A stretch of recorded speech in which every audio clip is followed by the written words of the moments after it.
হাজার খরচা করে অন্যের 200 টাকা জুতো চুরি করতে ঘৃণাবোধ করে, অন্যজন 1 লাখ খরচা করে আপনার 200 টাকা জুতোটা চুরি করতে সেও ঘৃণা করে। ঠিক না ভুল বলছে? আমাদের এলাকার হাজিগুলো গিয়ে জুতো চুরি করে, কথা বলে না? অন্য এলাকার হাজি জুতো চুরি করলে কি করে? আপনি বললেন কি করে জুতো চুরি হয়েছে? আপনি এটা বলেন জুতোটা হারিয়ে গেছে। যে জায়গাকে নিসবত করে কথা বলবে ওই দিকে লক্ষ্য করে শব্দটা পরিবর্তন করতে হয়। আপনি হুজুরটাকে তুই বলে ডাকতে পারবেন? কথা বলে না? আপনি আবার যখন আপনার বন্ধুকে বলে ওই শোন না রে, বন্ধুকে তুই বলে দিলে, তাহলে আপনি বাপকে ডাকলে আপনি বলেন, বন্ধুকে ডাকলে তুই বলেন। কেন? যাকে ডাকছেন বা যাকে নিয়ে আলোচনা করে তার দিকে লক্ষ্য করে নিসবত যেদিকে হয় শব্দটা সেভাবে পরিবর্তন করতে হয়। আর পারলে সমাজে এসে বলতে কাবা শরীফে জুতো চুরি হয়ে গেছে, কাবা শরীফের আদবটাও দিলেন না। কথা ঠিক না ভুল বলছি বলে? আপনি জুতোটা রাখলেন কাবা শরীফে গেটে ঢোকার এই বাইরে দরওয়াজায়, 3 ঘন্টা পরে এসে জুতো ওখানে থাকবে, লক্ষ লক্ষ মানুষ সেখানে সবসময় রোলিং হচ্ছে। আপনি এটা বলেন আমার জুতোটা হারিয়ে গেল। কথা ঠিক না ভুল? আপনি এটা বলেন আমার জুতো হারিয়ে গেল। হাজিরা জুতো চুরি করে না, ওখানে জুতো এলোমেলো দেখার ক্ষেত্রে হারিয়ে যায়। আল্লাহ আমাদের গুলো বোঝার তৌফিক দান করে, বলুন আমিন বলেন আল্লাহুম্মা। সেদিন এক মাসলা গেল, আমরা বাঙালি হাজি তো কঠিন অবস্থা, খালি জেদ্দায় নেমেছে। ওই যে দূরে বাংলায় একটা হাজি কথা বলে এরাম করে টুক টুক টুক টুক করে ওখানে চলে গিয়ে গল্প চলে দিল। গল্প করতে করতে বলছে আপনাদের কত করে নিল? এখনো কাবা শরীফ তওয়াফ হয়নি, উনি টাকার হিসাব শুরু করে দিয়েছে। কথা বলে না? কাবা শরীফ তওয়াফ করতে করতে বাঙালি হাজি থেকে বলছে আপনাদের খাওয়া দাওয়া কেমন দিচ্ছে? কি করতে দেখেছেন? মানে উনি কাবা শরীফে তওয়াফে গেছে, ওই আশা ওনার মনে সেভাবে নাই, উনি টাকা পয়সা খাওয়া দাওয়া নিয়ে ব্যস্ত। বলুন নাউযুবিল্লাহ, বলেন আস্তাগফিরুল্লাহ। শুধু উমরা বা হজ করতে গেলে হয় না, একটু আদবটা মজবুত করে দিতে হয়। ওটা হলো আমাদের ভালোবাসার জায়গা, আদবের জায়গা। আল্লাহ নবী যুলহুলাইফা সাহাবা নবী পাক ইহরাম করলেন, খবর পেলেন কাফেররা রাস্তা আটকেছে। নবী পাক গেলেন না, রাস্তা চেঞ্জ করে নবী পাক চলে গেলেন হুদাইবিয়া হয়ে। নবী পাককে গিয়ে হুদাইবিয়ায় দাঁড় করিয়ে দিল, যেতে দেবো না। কাবা শরীফ যাও।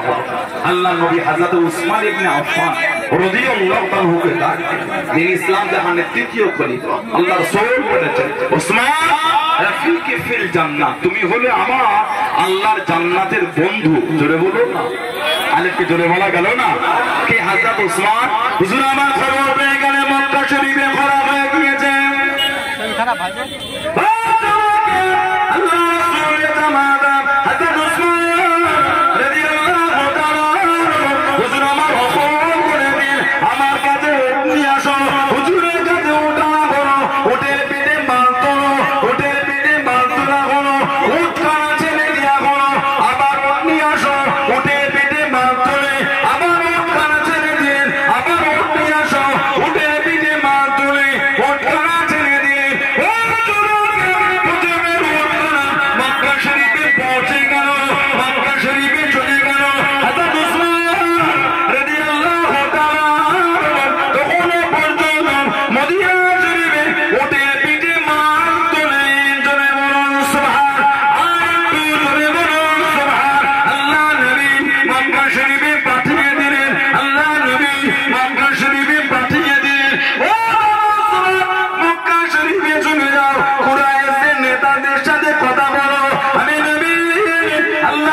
না, নবীর সাথেই তওয়াফ করব। বলুন না সুবহানাল্লাহ।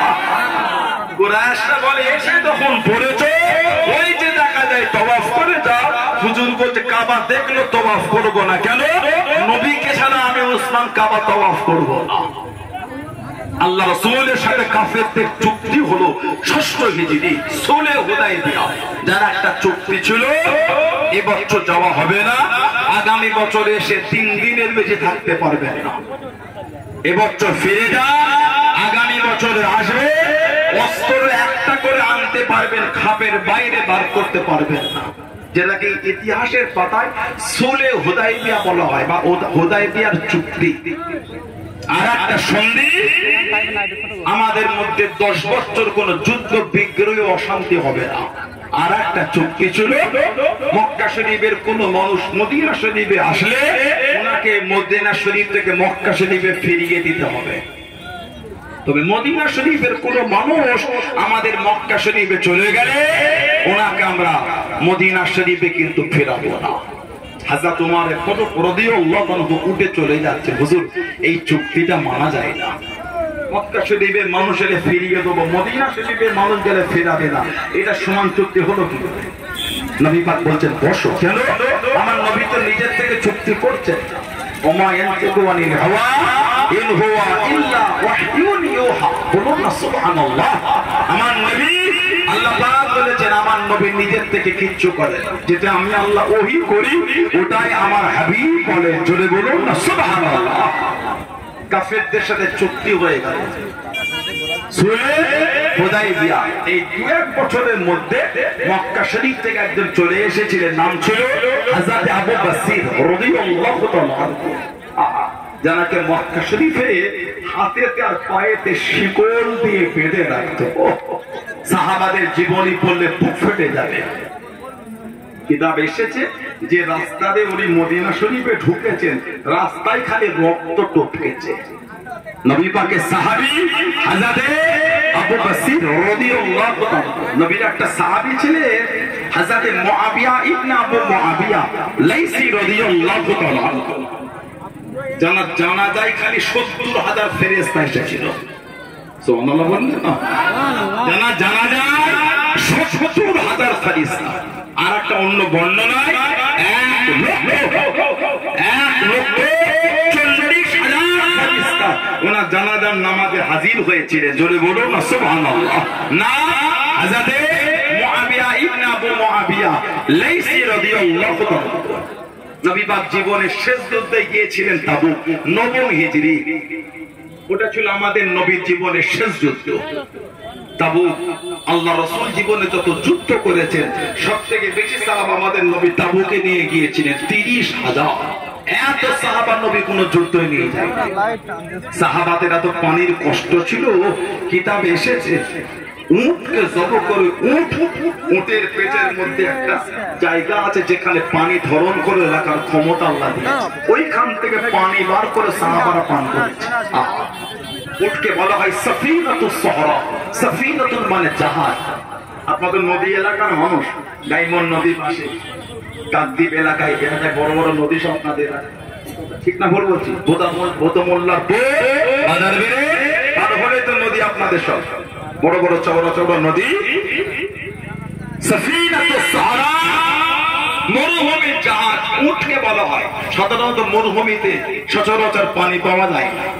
উট একবার পানি পান করলে 15 দিন পানি না পান করলেও চলে। জোরে বলুন না সুবহানাল্লাহ। আল্লাহ উটকে ওইভাবে সৃষ্টি করেছে। উটের শরীরে একটা জায়গা, যেমন আমার বাড়ির ছাদে পানির ট্যাঙ্ক করে রাখি, একবার মোটর চালিয়ে সারাদিন পানি ধরো, ওই উটের শরীরে আল্লাহ পানির ট্যাঙ্ক করে দিয়েছে। বলুন না সুবহানাল্লাহ। একবার পান করে 15 দিন কি 1 মাস পর্যন্ত ওখান থেকে পানি পান করার ক্ষমতা রাখে। সাহাবারা উট জব করে করে ওই উটের ওইখান থেকে পানি বার করে সাহাবারা পান করেছিলেন। এত সাহাবাদের কষ্ট ছিল। আল্লাহ রাসূল একটা ছোট্ট পাড়া কুয়ার পাশে গেলে সামান্য পানি সাহাবারা কোন ক্রমে তুলে নবী পাককে দিয়েছে। নবী পাক ওযু করলে সামান্য পান করলে হযরত আবু বকর সিদ্দিক রাদিয়াল্লাহু তাআলা পাশে দাঁড়িয়েছিলেন, হুজুর যদি একটু পানির বরকতে দোয়া করতে। নবী পাক ওই পানিটা সামান্য দিয়ে কুয়ার মধ্যে ঢেলে বরকতে দোয়া করে দিন, আল্লাহ পাকের হুকুম কুয়ার মুখ পর্যন্ত পানি হয়ে গিয়েছিল। জোরে বলুন সুবহানাল্লাহ। আল্লাহ নবী খোদাই কি আই গেছে কম বেশি নবী পাক আল্লাহ রাসূল এই তাবুকের যুদ্ধ